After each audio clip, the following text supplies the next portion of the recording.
Let's welcome to next class 12. Okay. Today we'll go for the next concept, that is ilmenite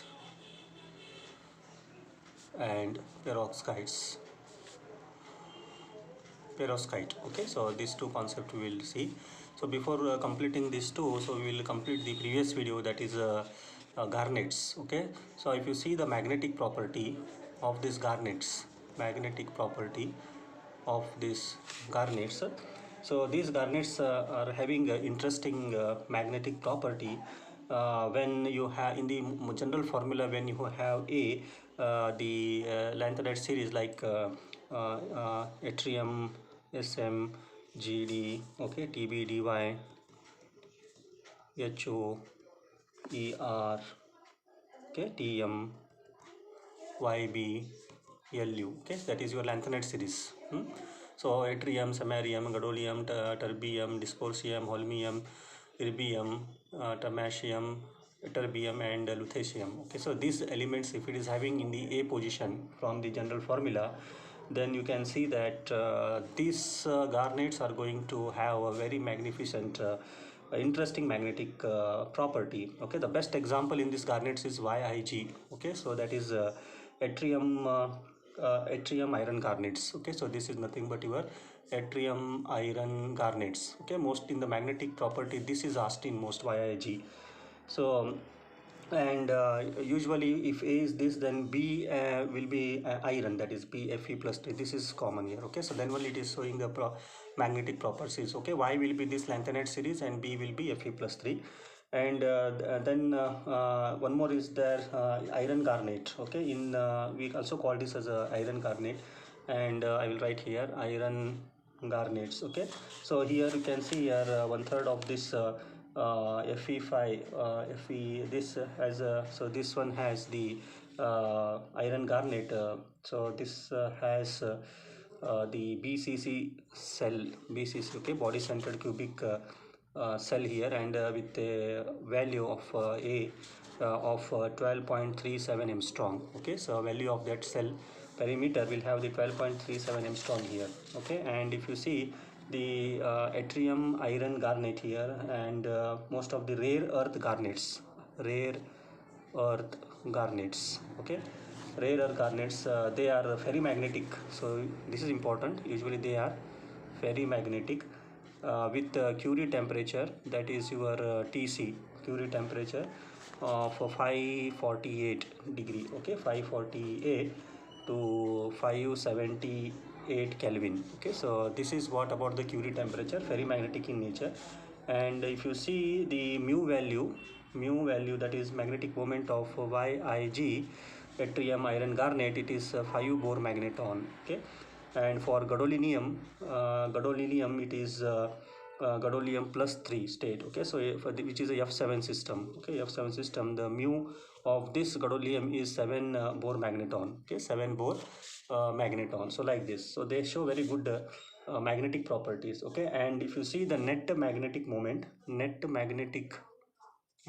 you see the net magnetic moment of the GD, gadolinium iron garnet, okay, is 16 Bohr magneton. This is important. Okay, net magnetic moment of gadolinium iron garnet is 16 Bohr magneton, highest. Okay, and for lutetium, if you see plus 3 lutetium, okay, which is having the F14. Okay, so F14 means mu will be equal to 0. Okay, and for this the net magnetic moment, okay, so net magnetic moment for this will be 5 Bohr magneton. Okay, for lutetium with F14 system, where there is no unpaired electron, but the net magnetic moment, if you see, this is going to show you 5 Bohr magneton. Okay, and if you see from for this lutetium series, okay, from terbium Tb to terbium Yb. Okay, so this has this from the ions from terbium to terbium, there is orbital moment is not completely quenched in this orbital moment. So orbital moment is not completely quenched. Okay, so this is important. Okay, and this can be explained from the graphicals. Okay, so if you take the graph here, so from the graph it's very nicely you can explain here. So minus 5, 0, 5, 10, 15, 20, 25. Okay, so we'll start from 5 here, ytterbium, and we'll go for like this, and this is like this. Okay, so lutetium here, and we can show here from gadolinium how much we have seen for gadolinium, 16. Okay, so 15, 16 here, so this here, so this is your gadolinium, and you can draw this like this, touching the lutetium, and from here, so variation here will be there like this.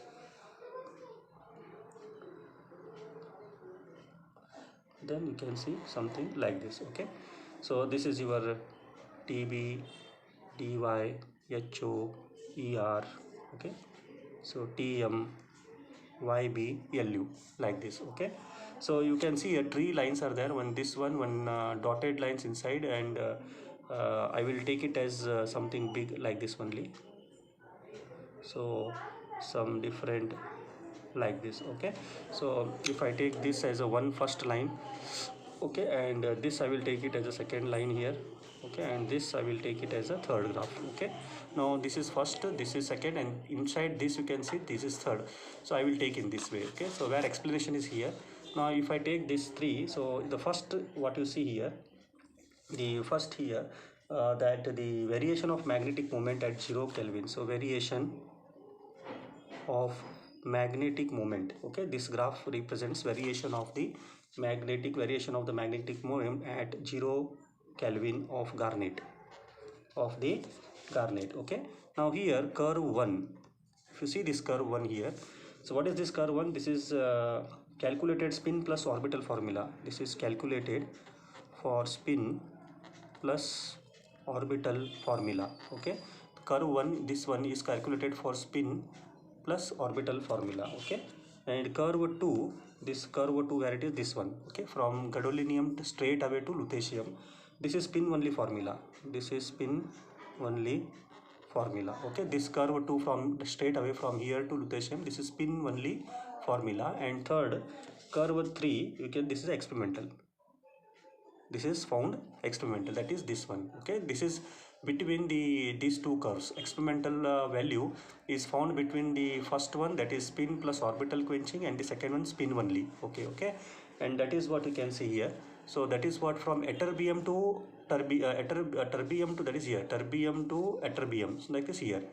The orbital moment is not completely quenched, that's why it is between here, so that's why it is showing like this, magnetic moment greater than this what you say, spin only, but less than the total orbital quenching here, like this.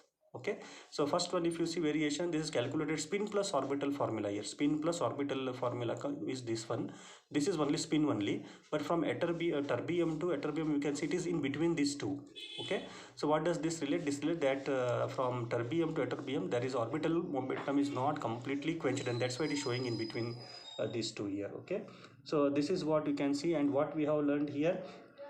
And one thing you have to note here, that for rare earth garnets, I will write here, for rare earth garnets, so the overall magnetic moment value expected to be 3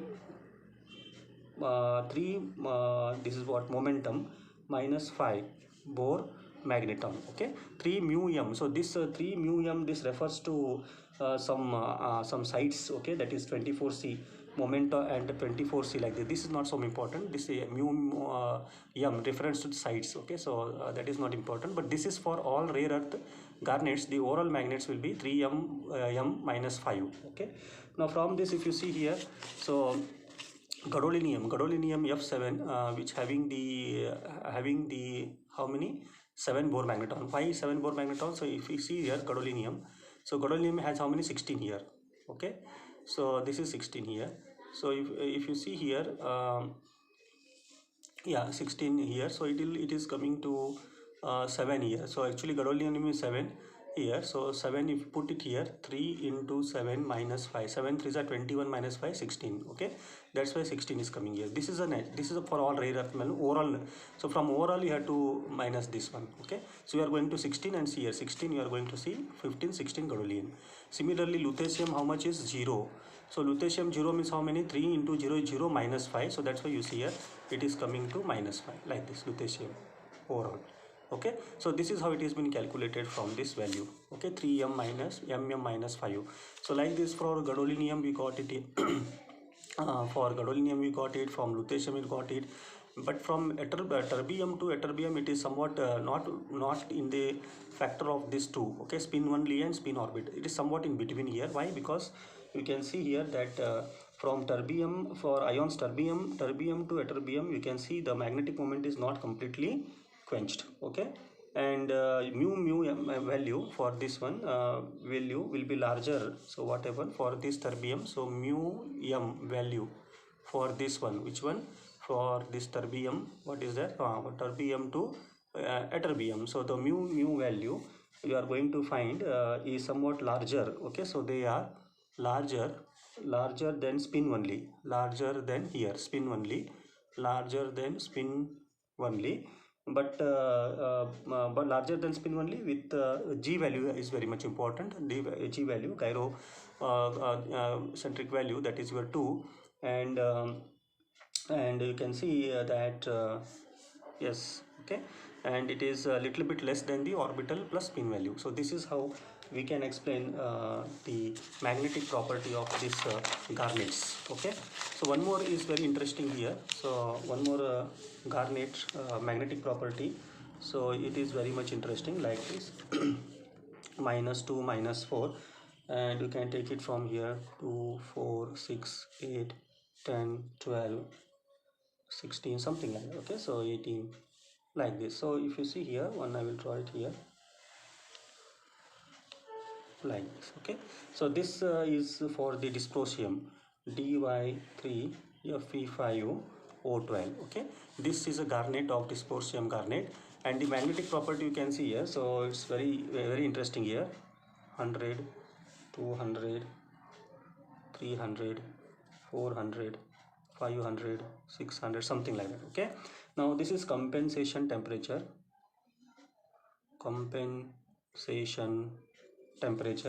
and here it is Curie temperature, Tc, that is your Curie temperature. Okay, so this is spontaneous magnetization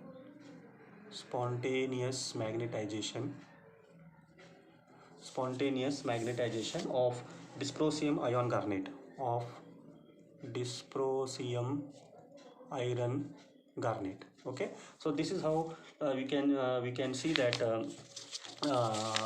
this diagram is very much important. These two diagrams you have to keep in the mind for the magnetic property here.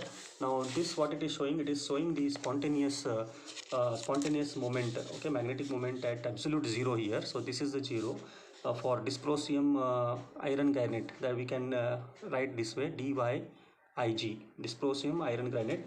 It decreases with increase in the temperature. You see here, so it is decreasing with increase in the temperature. As you increase temperature, this decreases like this and falls at 0 here. So here, okay, it falls at 0 here, and this is called compensation temperature. Okay, and as you increase the temperature, see here, negative is coming here. It falls to 0, and second time now you can see here again, again if you raise it in opposite direction, it can fall. See here, opposite like this, it comes down here, and in opposite direction it is going here.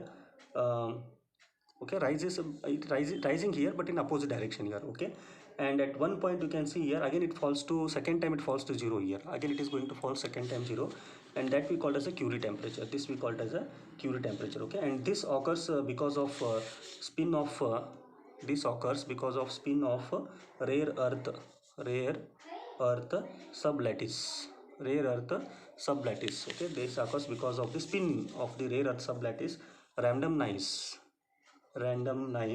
more rapidly than those of Fe+3 sublattice. than those of Fe plus 3 sublattice. Okay, so this occurs because of spin of the rare earth element sublattices randomized. They are very randomized compared to Fe plus 3 sublattices, and because of this magnetic nature, what we are going to observe this. Okay, as you increase temperature, it goes decreasing magnetic moment, then falls to zero, then again it increases but in opposite direction, and finally again goes touches to zero here. That is called Curie temperature. So like this, this is going to observe the fascinating magnetic property of this one. Okay, like in spinels also.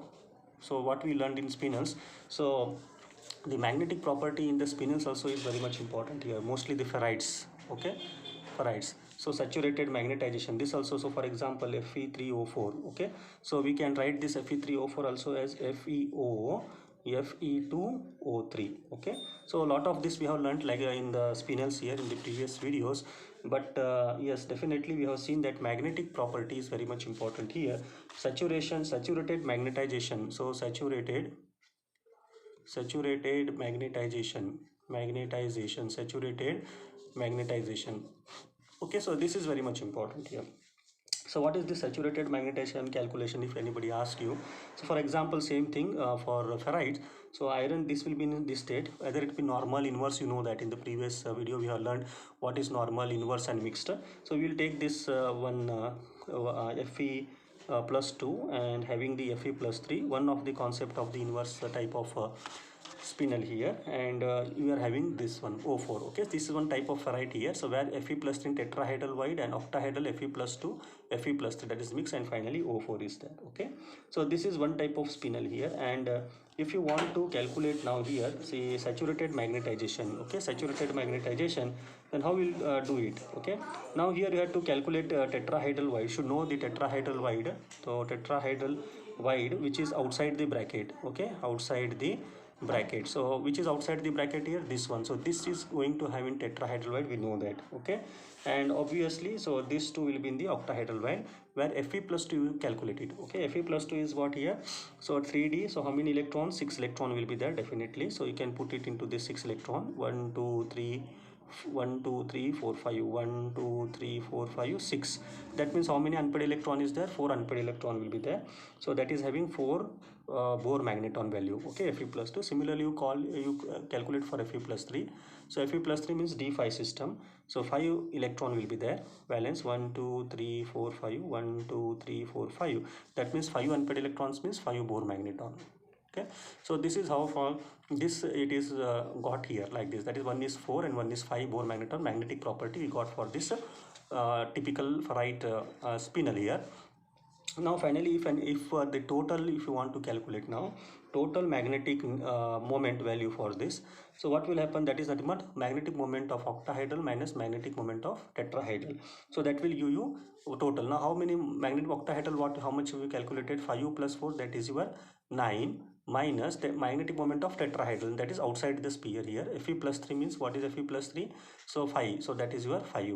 Already we have calculated here 5. So 9 minus 5, how many? 4. Okay, 4 Bohr magneton. So how you calculate now this? That's why the whatever we have taken this spinel, so has how many net magnetic saturation here? That is your 4 Bohr magneton.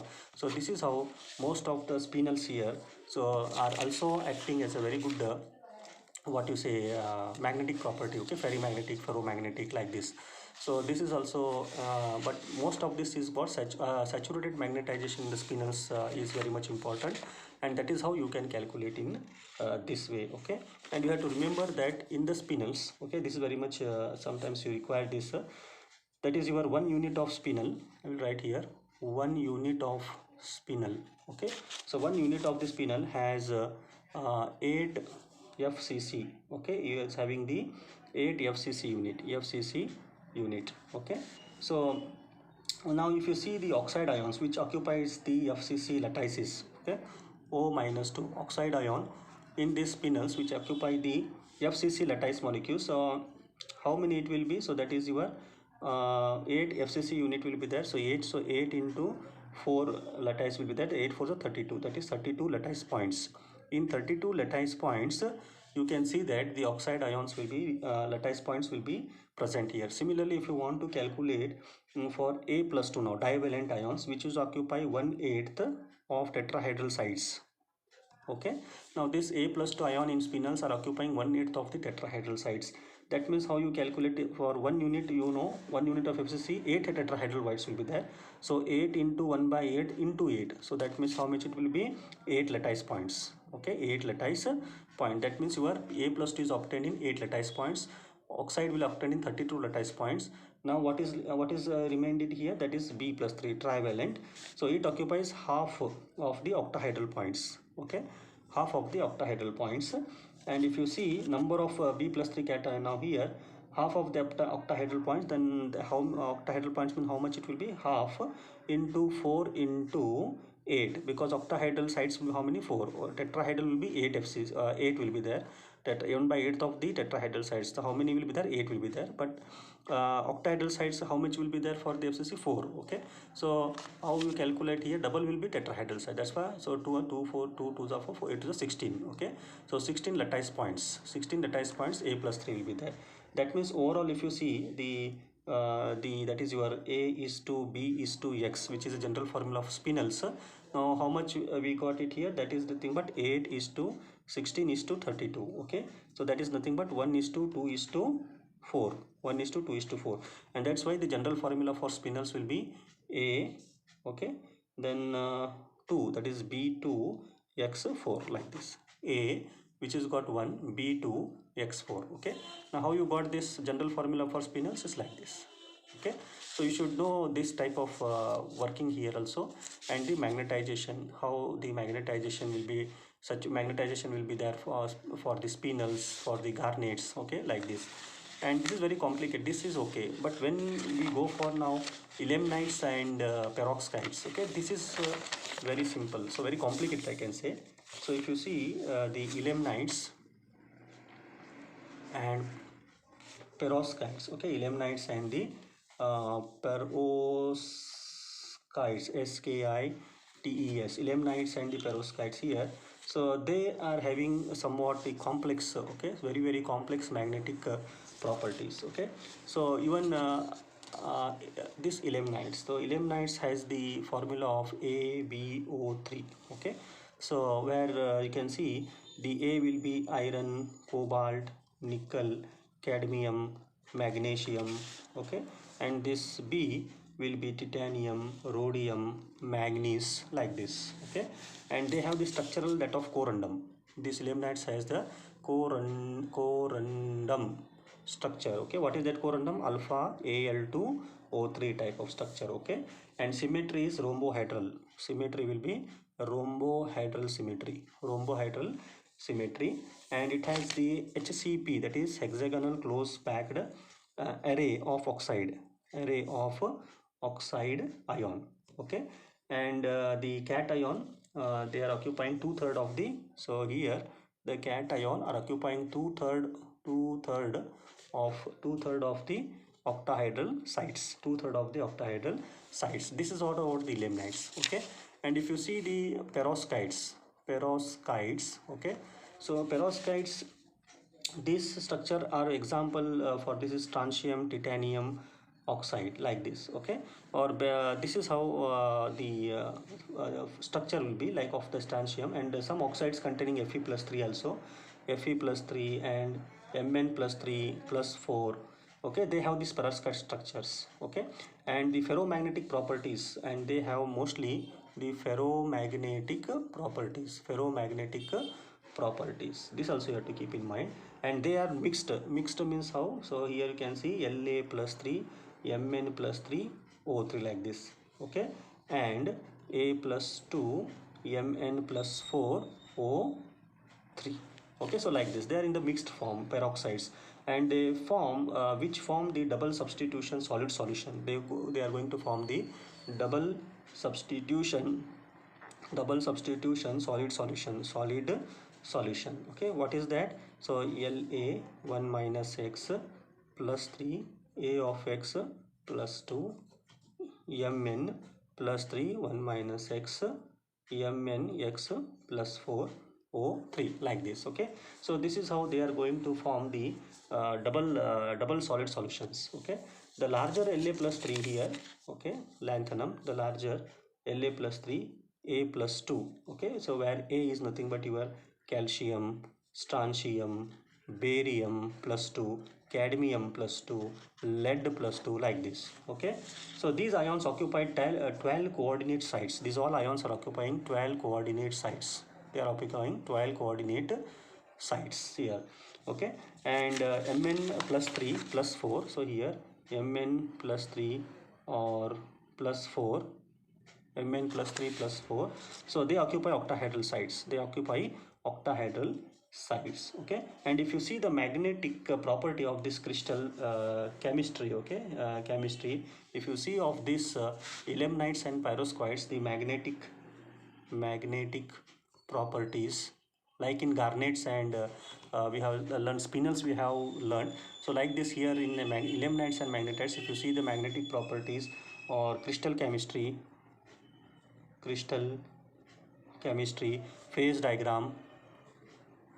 phase diagram, okay, crystal chemistry phase diagram. Okay, if you see of this system, which system, ilmenitites and peroxides, they are highly complexed. Okay, a study of this is not so easy, so very complex. That's why in examination point also ilmenitites and perovskites is not going to be as much asked here, but garnets and spinels will be asked more. Okay, so I think this is more than sufficient for today's video. Okay, so this is how about the ilmenitites and perovskites magnetic property, because in your syllabus there is magnetic property only, so no much other things to study for ilmenitites and perovskites, even spinels as well as garnets. Okay, so this also is very simple, only magnetic property is there for your syllabus. Okay, not more, but I have told you maximum for these garnets and spinels also for your net examination, computer examination, like in spinels we have learned the mixed spinels, normal spinels, inverse spinels, like this all things we have learned with good examples. That is not at all required actually, because only magnetic property they have asked for your syllabus. That what we today will learn here. And similarly garnets also, magnetic property just now I told you that is what, but in syllabus I have told you in the video all the garnets. Okay, types of garnets, minerals and all, everything, because that knowledge is important for your net examination. Similarly, if I go for ilmenitites and perovskite, this is what the magnetic property as per your syllabus. Okay, here it completes here actually, because nothing much of this ilmenitites and perovskites magnetic property to be learned here. But if you go for deep in this, like crystal structure, and because this perovskites is used in you can see in solar cells. Okay, they are conducting, because titanium is there, so titanium sometimes here see titanium, so they are going to move in this crystal sites. That's why, so there some conduction will be there. So even ilmenitites, again the metamorphic rocks and igneous rocks, we are going to see this. Okay, like in garnets we have seen. So like this which is used mostly for titanium dioxide. Okay, whitening, this all thing we will learn in the next video, but that is not much important for yours, for you, as it is not there in the even your syllabus. Only magnetic property is there, so which this is the what. Okay, so much will not be asked in this. Okay, hope you understood this. In the next video we'll go for the next concept of your magnetic property of this solid state chemistry. Thank you.